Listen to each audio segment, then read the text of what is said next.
चलिए तो आज हम लोग स्टार्ट करते हैं क्लास 12th का गो फॉर फॉग, जो एग्जाम में हमेशा आते रहता है। बहुत सारे क्वेश्चन हम देख चुके हैं हम लोग, है ना। तो गो फॉर फॉग जो बच्चे नहीं कभी पढ़े हैं उनके लिए, है ना। जो पढ़ चुके हैं उनके लिए कोई बात नहीं, रिवीजन हो जाएगा। तो परसों से आप लोग का एग्जाम है 1 फरवरी से। तो सबसे पहले एग्जाम देने जाना है तो अब फ्री हो जाइए, है ना। टेंशन में अब केवल एग्जाम देना है, क्योंकि 2 साल का मेहनत सिर्फ 3 घंटा, है ना, आपको मौका देगा लिखने का। तो सबसे पहले अपने अंदर ये विश्वास कर लीजिए कि हम लोग का अच्छे नंबर आने वाले हैं, है ना। हम लोग अच्छे नंबर से पास करेंगे। सबसे पहले हम लोग के अंदर विश्वास होना चाहिए, तो ही कोई काम होता है ढंग से, है ना। हम लोग पढ़ते बहुत है, कोई लड़का कम भी पढ़ता है अच्छा नंबर ले आता है, कारण उसके अंदर विश्वास होता है जितना पढ़े इनफ है ना, कर लेंगे। और कोई लड़के होते हैं जो बहुत पढ़े अब विश्वास ही खो देते हैं, पता नहीं क्या होगा, ऐसा कुछ नहीं होता है ना। क्योंकि एग्जाम में नॉर्मल क्वेश्चंस आते हैं, ये नहीं कि जो टफ हो वो है, ऐसा नहीं। तो आप लोग कोशिश कीजिए कि आपके अंदर विश्वास हो, है ना। आप लोग बहुत अच्छे करोगे। सबसे पहले विश्वास करना सीखिए, है ना। 2 दिन दम फ्री होइए, है ना। आराम से एग्जाम का ज़्यादा टेंशन मत लीजिए, नहीं तो यह स्टेटस में लगाते रहे यही रात अंतिम, यही रात बाद, है ना। तो ये सब वैसा कुछ नहीं है, बहुत नॉर्मल।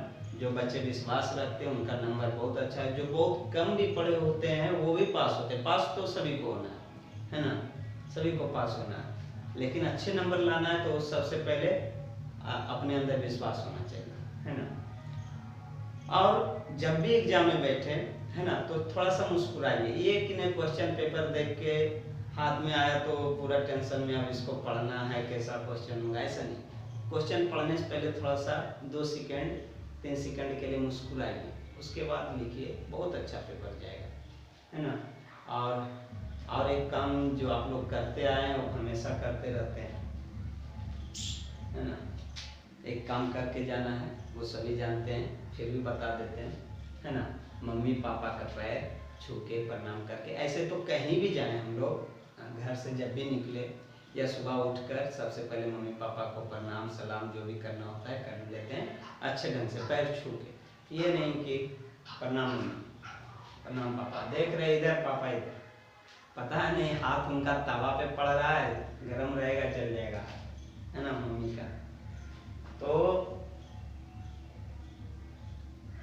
है ना, कभी कभी मम्मी क्या करती है, रोटी सेकते रहती है, प्रणाम करने जाते तवा सामने ला देती है ना, वो अलग बात है। फिर भी आप लोग को कोशिश करना है अच्छे से पैर छू के। ये नहीं कि हम बता दें क्या, है ना। 1 मिनट आपको हम करके दिखा देते हैं, 1 मिनट। कोई लड़का है, क्यों इधर आना, इधर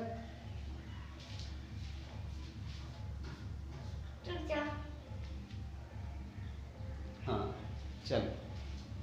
तो सबसे पहले आप लोग को क्या करना है, ये कि नहीं मम्मी खड़े हैं, है ना, आए इस तरह से पैर में प्रणाम, थोड़ा अच्छे से, है ना, इस तरह से। इधर आना, फिर आगे थोड़ा सा आगे और आगे, है ना, इस तरह से, है ना। दोनों हाथ इस तरह से पैर छू के प्रणाम करके जाना है। और आप लोग को तरक्की जरूर मिलेगी, है ना, क्योंकि माँ बाप के पैरों में जन्नत होता है, ये तो आप लोग जानते हैं। खैर फिर भी हम लोग चलिए आगे स्टार्ट करते हैं go for fog.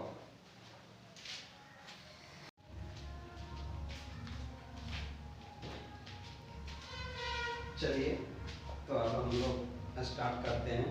Most previous question जो हर बार एग्जाम में पूछा जाता है ना, गो फॉर फॉग। तो गो फॉर फॉग पहला क्वेश्चन लेते हैं, है ना। ये क्वेश्चंस जो है ना बहुत बार एग्जाम में आ चुका है। तो पहला जो है ना, यदि f of x equal to 8x³ और g of x equal to x to the power 1/3, तो फॉग इक्वल टू व्हाट? मतलब कि दिया हुआ क्वेश्चन है, यदि, है ना, MVVI क्वेश्चन है ना, क्लास 12 का, कि यदि f of x equal to दिया हुआ है 8x³ और g of x equal to दिया हुआ है 1/3, तो फॉग ज्ञात कीजिए। फॉग या गॉफ, है ना, कभी फॉफ भी पूछ देगा, फिर गॉग भी पूछ सकता है ना, ऐसा दिया जाएगा एग्जाम। तो हम लोग फॉग और गॉफ निकालना चाहते हैं, है ना। इस पे गॉफ और फॉग पूछा है, तो ये दोनों देख लेते, ये आगे देख लेंगे, है ना। तो सबसे पहले ना, जो बच्चे नहीं पढ़े हैं उनके लिए भी है, क्योंकि जो बच्चे नहीं पढ़े हैं ना, आराम से समझ सकते हैं। देखिए,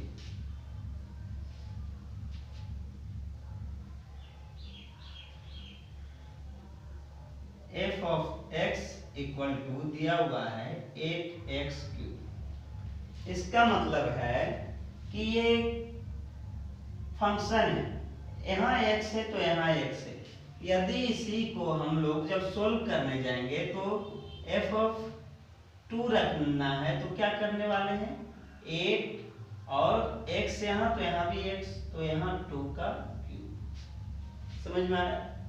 तो क्या हो जाएगा, 2 का क्यूब 8 × 8 64, है ना। तो इस तरह से हम लोग निकाल लिए।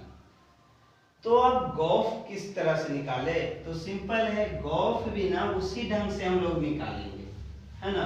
यहाँ x है तो यहाँ x है। अब गॉफ को या फॉग, पहले फॉग देखते हैं। फॉग है तो सबसे पहले हम लोग फॉग को अच्छे तरीके से लिखना चाहेंगे, है ना। यहाँ फॉग इस तरह से लिखा रहता है ना। तो हम लोग आराम से पहले इसको इस ढंग से लिख लें, है ना, f of g of x, है ना। अब एक चीज यहाँ देखेंगे हम लोग, एक बात इसमें क्या है कि यहाँ f है, तो यहाँ भी क्या है, f है। उसके बाद यहाँ x है, तो यहाँ क्या है, g ऑफ x है। तो यहाँ यदि x है तो यहाँ x है, तो यहाँ g ऑफ x है, तो यहाँ क्या आना चाहिए, g ऑफ x। तो हम लोग यहाँ लिखेंगे f of g of x equal to, है ना, यहाँ सोल्व कर रहे हैं हम लोग, f of g of x equal to, है ना, यहाँ लिख दिए, तो यहाँ क्या हो जाएगा, 8 और यहाँ x था तो यहाँ x है ना, इसलिए यहाँ g ऑफ x है, तो यहाँ क्या आएगा, g ऑफ x। अब फिर पावर कितना है, 3 है, तो 3। उसके बाद g ऑफ x का ऑलरेडी वैल्यू दिया हुआ है, x टू द पावर 1/3, तो यहाँ पे हम लोग पुट करेंगे f of g of x equal to, है ना, 8 है तो 8 और g of x equal to कितना है ना, x टू द पावर 1/3, और उस पे पावर कितना है, 3, है ना, ये 3, तो 3 × 3 कैंसिल, है ना, तो 8x। तो ये हमारा आ गया फॉग। कितना सिंपल है, बहुत ही सिंपल है। तो अब हम लोग देखेंगे गॉफ। तो ये फॉग हो गया, तो अब हम लोग इसी का गॉफ देख लेते हैं। बहुत सिंपल है, हमेशा एग्जाम में आते रहता है। तो अब हम लोग गॉफ देखते हैं।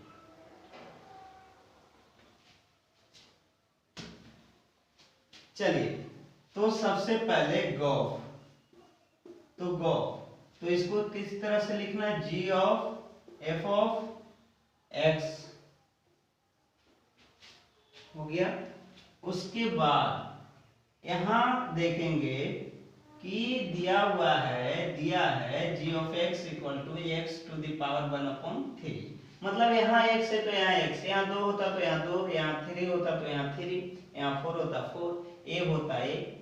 इसी तरह से हम लोग यहाँ देख रहे हैं कि g ऑफ x, अब यहाँ g है तो g, यहाँ x है तो यहाँ f ऑफ x, तो यहाँ x तो x, तो यहाँ f ऑफ x, तो यहाँ क्या हो जाएगा f ऑफ x।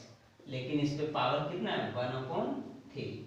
अब f ऑफ x का ऑलरेडी वैल्यू दिया हुआ है 8x टू द पावर 3, तो यहाँ रखेंगे कितना, देखिए है ना 8x टू द पावर 3 पे पावर 1/3 है ना। अब क्या होने वाला है कि ये पावर दोनों पर है, इसमें पावर था क्या, इसमें पावर केवल एक पे था है ना, ऑफ अभी निकाले, इसमें पावर केवल एक पर है इसलिए इससे कैंसिल हो गया, लेकिन इस पे पावर क्या है दोनों पर है, तो ये पावर जो जाएगा ना दोनों पे जाएगा। ब्रैकेट यहाँ देखिए केवल x में है और यहाँ 8x³ में। तो हम लोग जल्दी से देखेंगे गॉफ, तो 8 पे पावर भी 1/3 आएगा और x पे पावर 3, इस पे भी पावर 1/3 आएगा। तो ये 3 से 3 कैंसिल, और यहाँ क्या हो जाएगा 8 को लिख सकते हैं 2 पे पावर 3 मतलब 1, और यहाँ भी 1/3, और यहाँ क्या आ जाएगा x, 3 3 कैंसिल और ये हो गया 2x। ये अपना गॉफ आ गया, क्या आ गया गॉफ। तो हम लोग फॉग और गॉफ निकालना सीखेंगे। ये कभी ऑब्जेक्टिव में दे देता है 1 नंबर में, कभी 2 नंबर में है ना, बहुत सिंपल हिसाब है, कभी नहीं भी पढ़े तो सीख गए होंगे है ना। रिलेशन फंक्शन का ये पार्ट है।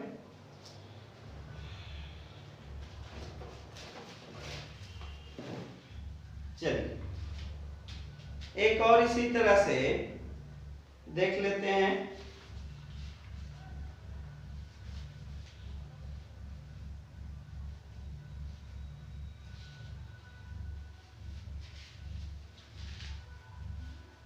एक आगे हिस्सा और मिल जाए ना,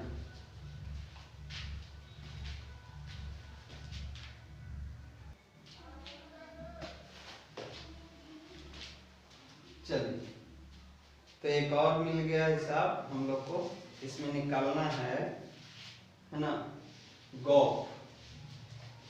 ये नोट हो गया होगा गॉफ। चलिए देखिए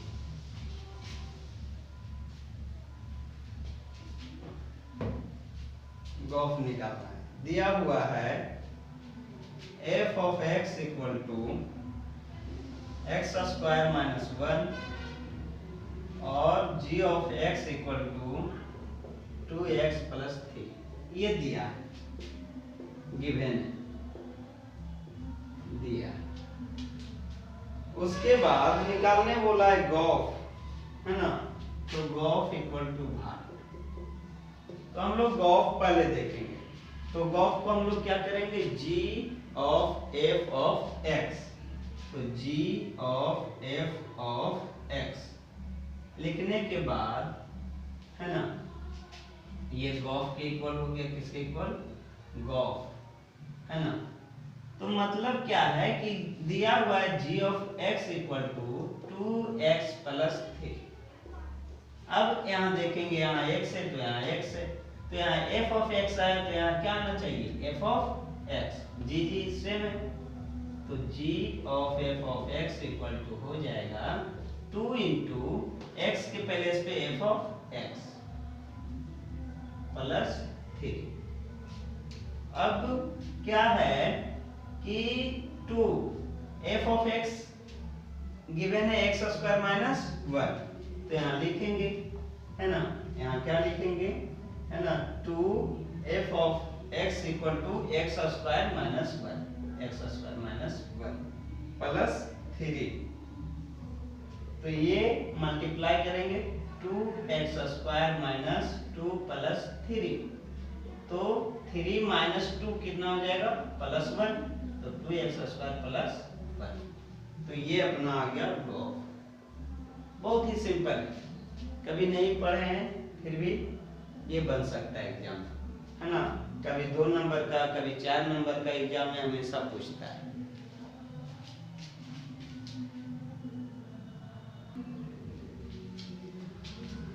चलिए एक और देख लेते हैं। इसमें निकालना है फॉग। क्या निकालना है? फॉग। गॉफ हो गया, फॉग हो गया, अब फॉफ देखेंगे। चलिए तो दिया हुआ है f of x equal to, वहां देख लो, f of x equal to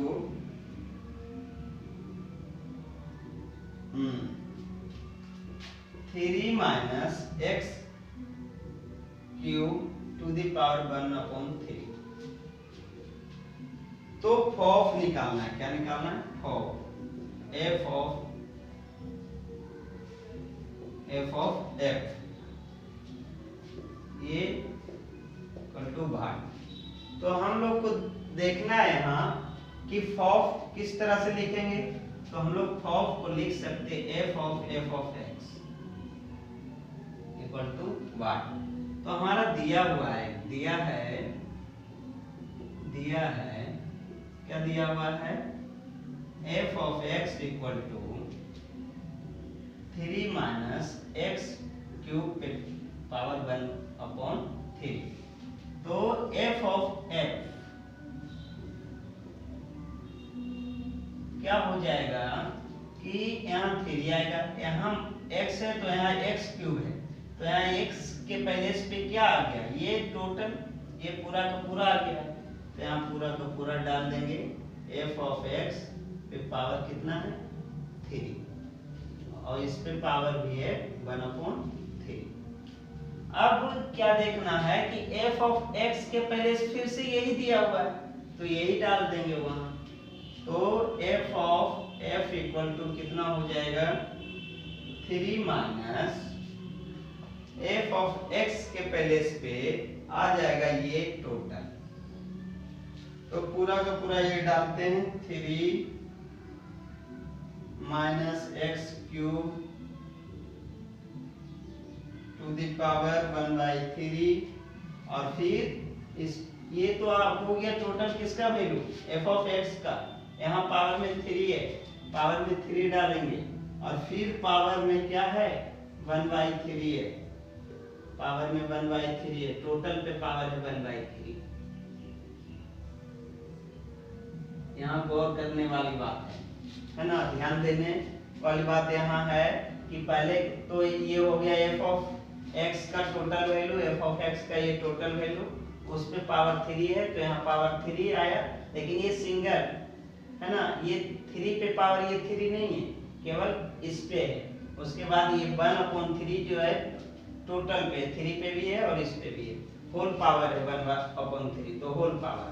अब ये कैंसिल करेंगे, देखिए ये कैंसिल हो जाएगा, तो यहाँ बचेगा क्या? शेष क्या रह गया?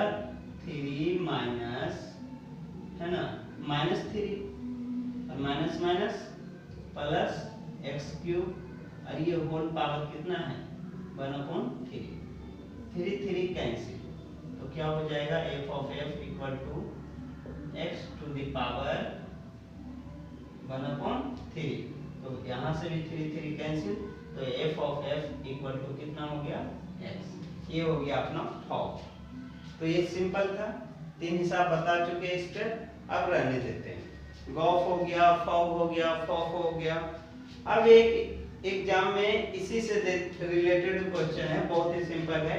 इसका इन्वर्स निकालना है, इसका इन्वर्स जो हमेशा ऑब्जेक्टिव में देता है, कभी 2 नंबर में दे देता है, तो वो देख लेते हैं। चलिए तो हम लोग सबसे पहले एक क्वेश्चन दिया हुआ है, बहुत ही सिंपल क्वेश्चन है, और ये जब भी एग्जाम में देता है ना, ये 100% एक एवं आच्छादक होता है तभी इन्वर्स निकलता है। जो फंक्शन एक है ना, 1 और ऑन टू है ना, मतलब एक एवं आच्छादक होगा, उसी का हम लोग इनवर्स निकाल सकते हैं। और जो भी एग्जाम में आता है वो 100% एक एवं आच्छादक होता है ना।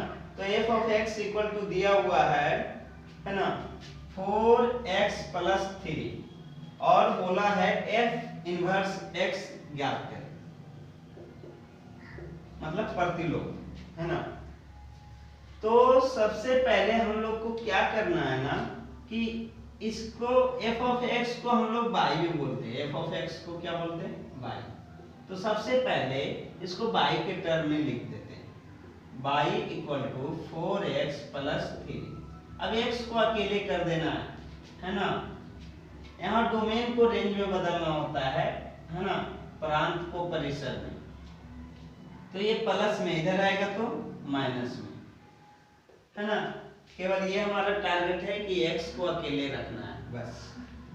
और ये 4x, अब ये 4 इधर क्या मल्टीप्लाई में इधर आएगा तो डिवाइड में, तो y minus 3/4 equal to x। अब कुछ भी नहीं करना है, अगला स्टेप में करना क्या है कि x को y में बदल देना है, x को y में और y को x में। तो यहाँ f ऑफ x में क्या करना है ना y में बदल देना है। तो यहाँ हो जाएगा f inverse x equal to है ना, y को केवल किस में बदल देना है x में है ना, वो रेंज डोमेन बन जाता है।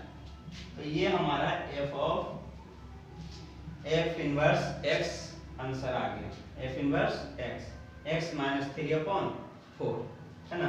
सबसे पहले करना क्या है ना, इसको y के टर्म में लिख लेना है और y के पहले इस पे 4x प्लस 3 आ गया। अब x को अकेले कर देना है, उसके बाद फाइनल आंसर ये हमारा इनवर्स आ गया, मतलब y को केवल x में बदल देना है और ऑप्शन आपका मैच कर जाएगा। एक और देता है संक्रिया। संक्रिया ये तो हिसाब ही नहीं है, ये तो चौथा पांचवा का बच्चा बना सकता है ना। संक्रिया बहुत ही सिंपल हिसाब है और हमेशा एग्जाम में आते रहता है ना। संक्रिया मतलब एक बता देता है, जिस तरह से बच्चे लोग को हम लोग बता देते हैं कि 2 + 2 है ना, तो 3 + 3 क्या होगा है ना, ये बता दिए तो ये बच्चा कर लेता है। बस वही किया है ना। a star b equal to a square plus b square ये दिया हुआ है। तो ये भी ना बहुत पूछता, बहुत 1 स्टार 2 स्टार 5 इक्वल टू 1। बहुत ही सिंपल है। यहाँ देख रहे हैं कि यदि यहाँ बीच में स्टार है a और b के बीच में, तो यहाँ दोनों को स्क्वायर करके जोड़ा गया है। तो हम भी वही करेंगे, 1 स्टार 2 है, मतलब क्या करने वाले हैं, दोनों को स्क्वायर करके जोड़ने वाले हैं। a के पहले इस पर 1 है तो 1 का स्क्वायर और प्लस b के पहले इस पे 2 है तो 2 का स्क्वायर, और फिर स्टार 5 है तो स्टार 5 रहने देते हैं, यहाँ भी अभी स्टार 5 रहेगा। ठीक है, क्योंकि जब भी हमारे पास रहता है 3 अंक को जोड़ना, तो हम लोग क्या करते हैं, पहले 3 2 5 कर लेते हैं, फिर 5 5 10 कर देते हैं है ना। उसी तरह से 3 है तो पहले 2 को कर लेंगे, क्योंकि 2 का फॉर्मूला मालूम है, a square plus b square, यानी 1 का स्क्वायर कितना हो जाएगा 1 और 2 का स्क्वायर 4 स्टार 5, तो क्या हो जाएगा 5 स्टार 5। अब फिर से a और b के फॉर्म में आ गया a स्टार b, तो 5 स्टार 5 क्या हो जाएगा 5 का स्क्वायर प्लस 5 का square equal to 25 plus 25 equal to 25 25 50। तो ये अपना आंसर आ गया, a star 2 star 5 equal to कितना आ गया 50। ये आंसर आ गया। बहुत ही सिंपल क्वेश्चन है, ये पहले से दिया रहेगा और ये पूछ देगा, ये बनाना है। तो हम लोग इनवर्स भी निकालना सीख गए, गॉस ऑफ भी, संक्रिया भी करना सीख गए, और ये सब है ना जो हर साल कहीं ना कहीं देखने को मिल जाता है। और भी देखते हैं 1 2 क्वेश्चन।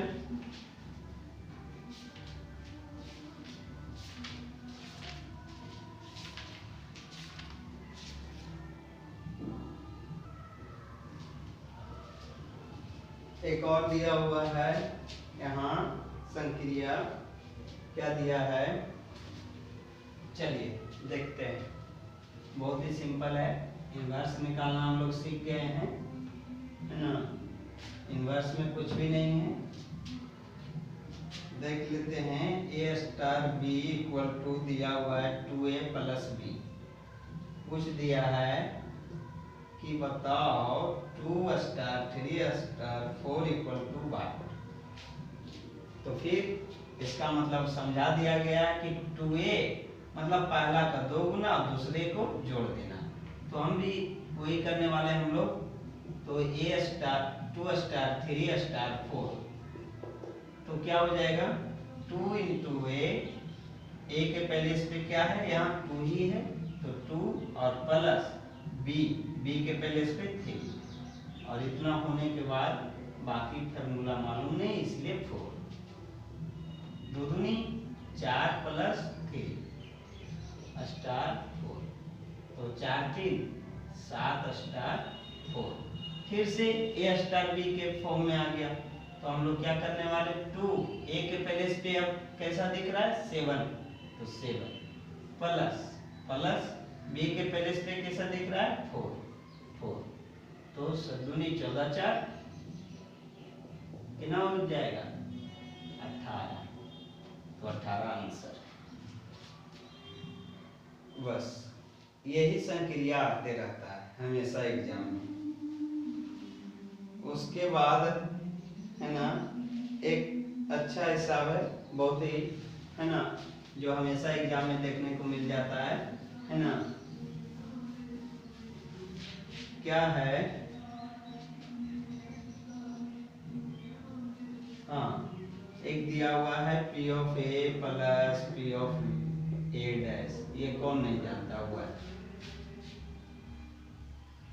एक दिया हुआ है, यदि ए और बी स्वतंत्र है, यदि ए और बी स्वतंत्र है, ए और बी स्वतंत्र है, तंत्र है, तो P of A B equal to क्या हो जाएगा, तो पी ऑफ ए बी मतलब हो जाएगा पी ऑफ ए, है ना, P of A into P of B, बस, है ना।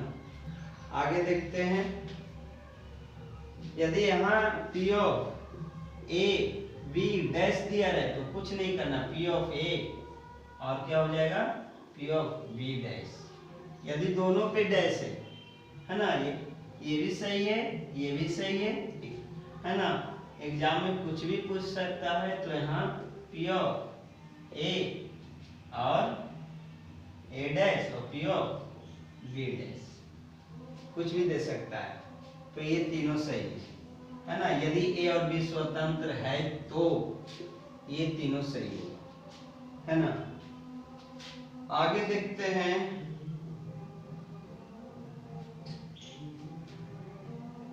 जेड अक्ष की दिक को जाने, तो जेड अक्ष की यानी x 0 y 0 और z1, जेड अक्ष की पूछेगा तो जेड अक्ष की दिक को जाए, और ज्यादा बाकी तो पढ़ा चुके हैं।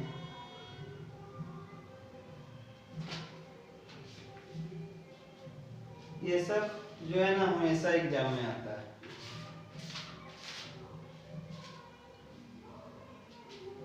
चलिए, तो आज तो सोचे थे केवल गॉफ और फॉग बताने के लिए, फिर भी ये सामने दिख गया तो लगा बता देते हैं थोड़ा।